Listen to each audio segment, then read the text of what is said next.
Hello everyone, good morning. কেমন আছো সবাই? আশা করছি সবাই অনেক ভালো আছো, সুস্থ আছো। আমরাও ভালো আছি।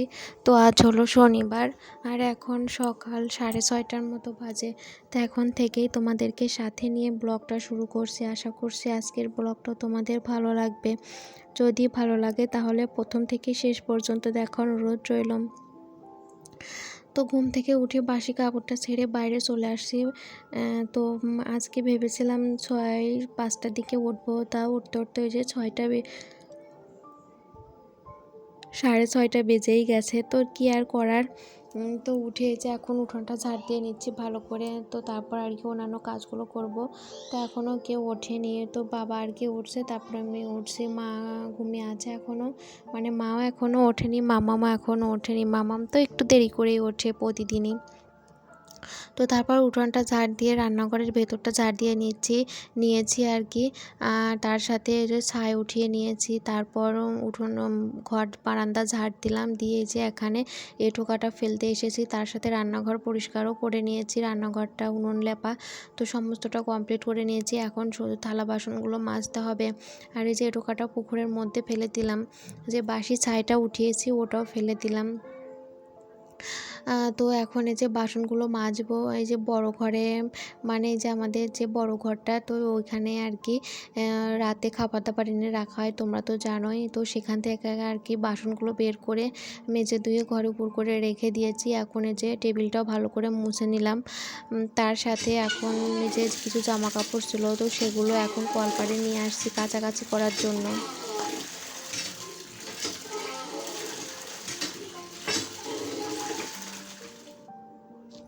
আজ বেশি জামা কাপড় আর কি ছিল না। মামামের ওই যে একটা জামা আর আমাদের যে বাসি কাপড়গুলো সেগুলো আজ বেশি একটা ছিল না। তো কাল যেহেতু অনেক জামা কাপড় কাচাকাচি করে দিয়েছিলাম, কাল যেহেতু রোদ্দুর উঠছে অনেক দিন পর, তো ওই জন্য কালকে সমস্ত জামা কাপড় কেচে দিয়েছিলাম। মানে মামাম স্নানের আগে যেটা খুলেছিল ওটাও আর কি ধুয়ে দিয়েছিলাম। এই জন্য আর কি একটাই হয়েছে মামামের, আর আমাদের কিছু মানে আছে, তো সেগুলো সবটা আর কি এখন ধুয়ে দিলাম, ধুয়ে মেলেও দিয়েছি। তারপর পূজার থালা বাসন ছিল, তো পূজার থালা বাসনগুলো এখন ধুয়ে নেব। সমস্ত কাজই সকালে কমপ্লিট করে নেওয়ার চেষ্টা করি।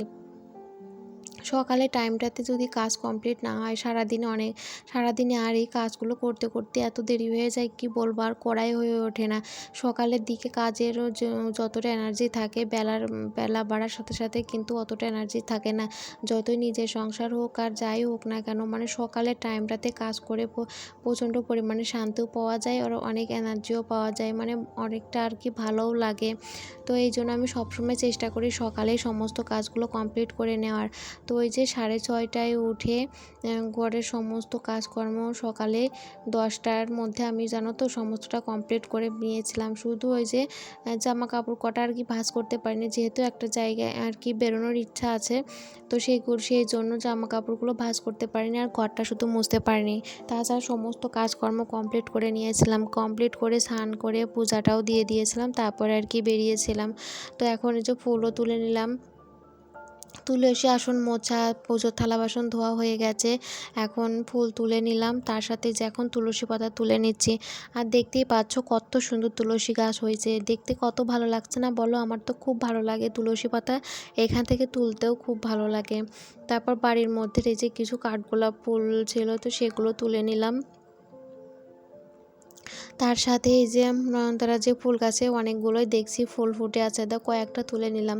বেশ কটাই আর কি ছিল, তো সেগুলো আর কি তুলে না, সবটাই তুলবো না আর কি, গাছে রেখে দিয়ে কয়েকটা আর কি তুলে নেব। রূপা পাত্রা দিদিভাই বলেছ কচুর শাকের রেসিপিটা একবার জানিও। থ্যাংক ইউ দিদিভাই, সুন্দর একটা কমেন্ট করার জন্য। অবশ্যই জানাবো, কেন জানাবো না বলো? তোমরা যদি কিছু জানতে চাও না, আমার খুব ভালো লাগে জানো তো, তোমাদের এই কমেন্টগুলো আমার খুব খুব ভালো লাগে পড়তে। আর তো বন্ধুরা, কচুর শাকটা তুমি যে ব্লগটা দেখেছো আর কি, ওই ব্লগে যেভাবে মা রান্না করেছিল, আসলে কচুর শাকটা আর কি মায়ের রান্না করেছিল। ওই যে মানে পেঁয়াজও দেওয়া যায়, তার সাথে রসুন, পেঁয়াজ রসুন একসাথে তেলে দিয়ে তারপরে ওই যে জিরা কিংবা পাঁচফোড়ন, তুমি যদি এগুলো কিছু দিতে চাও দিতেও পারো, আবার তুমি যদি কালো জিরা দিতে চাও সেটাও দিতে পারো, তবে কালো জিরা দিয়ে করলে সব থেকে বেশি ভালো হয়। তো ওই যে পেঁয়াজ কুচি, রসুন কুচি, তার সাথে কালো জিরা, তারপর কাঁচামরিচ বেশি করে যাতে একটু ঝাল ঝাল হয়, আর কচু শাকটা একটু ঝাল ঝাল হলেই বেশি ভালো লাগে বলো।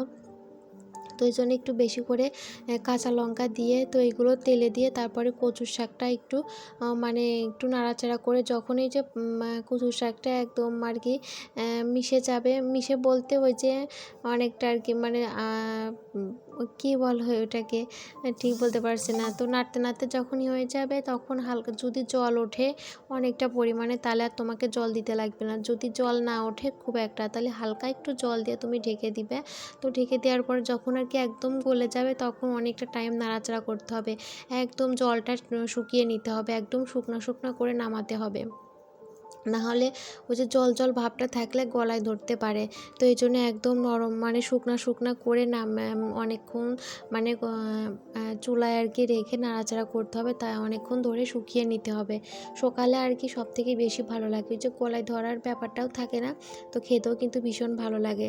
যদি তুমি পেঁয়াজ রসুন ছাড়াও করতে চাও তাহলে শুধু কালিজিরা কাঁচা লঙ্কা দিয়েও তুমি তেলে দিয়েও করতে পারো, কিন্তু রসুনটা দিলে না বেশি ভালো লাগে, রসুনের একটা সেন্ট কচুর শাকে সব থেকে বেশি ভালো লাগে। আর আমার শাশুড়ি মা যেটা করেছিল, ইলিশ মাছের যে মাথাটা থাকে না, ওই মাথাটা দিয়ে আর কি কচু শাক রান্না করেছিল।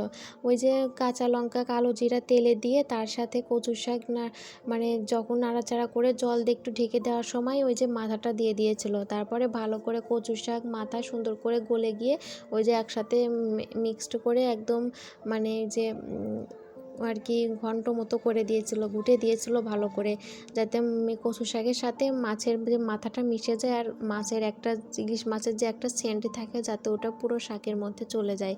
তো এইভাবে আর কি রান্না করেছিল, খেতে কিন্তু ভীষণ ভালো লাগে। দিদিভাই তুমিও একবার রান্না করে দেখতে পারো, খুব খুব ভালো লাগবে। তো তুমি যদি আমার এই ভিডিওটা দেখে থাকো মানে আজকের এই ভিডিওটা দেখে থাকো তাহলে অবশ্যই কমেন্টে জানিও যে তুমি দেখেছো, আর অবশ্যই রান্না করে খাইয়ে আমাকে বলবে যে কেমন হয়েছে দিদিভাই, দেখবে ভীষণ ভালো লাগবে। তো বন্ধু, তোমাদের সাথে কথা বলতে বলতে তো অনেক কিছুই করে ফেলেছি।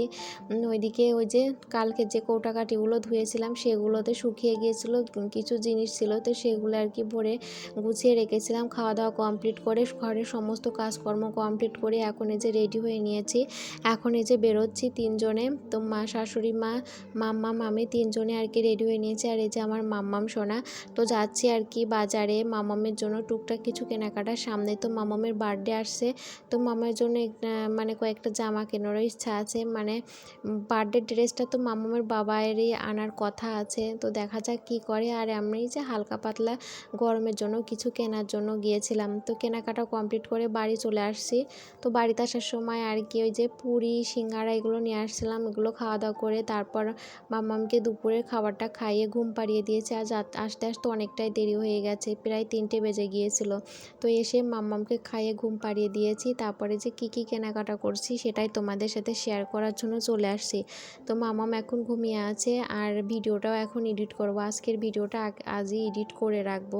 তো ভাবলাম তোমাদের সাথে শেয়ার করি। আর এই যে দেখো এই ড্রেসটা আমি নিয়েছি, কেমন হয়েছে অবশ্যই জানাবে। গেঞ্জি কাপড়ের মধ্যে একদম পাতলা গরমের জন্য, আর কাঁধের কাছে ফিতা দেওয়া, ভীষণ ভালো লাগছিলো, আর গরমের মধ্যে পরেও অনেকটা আরাম পাবে আর কি, এই জন্যই নেওয়া হয়েছে। খুব ভালো লাগছিলো আমার, একদম ম্যাচিং করে একটা প্যানও নিয়েছি। তার সাথে এই যে মামামের বার্থডে উপলক্ষে বেলুন, মোমবাতি, তারপর ওই যে ওই বড় ওইটাকে লাঠির মতো, ওইটাকে কি বলে ঠিক বলতে পারছি না, আর এই যে লিপস্টিক, আর এই লিপস্টিকটা মামামের দাদুইকে আর কি কেনার জন্য টাকা দিয়ে গিয়েছিল।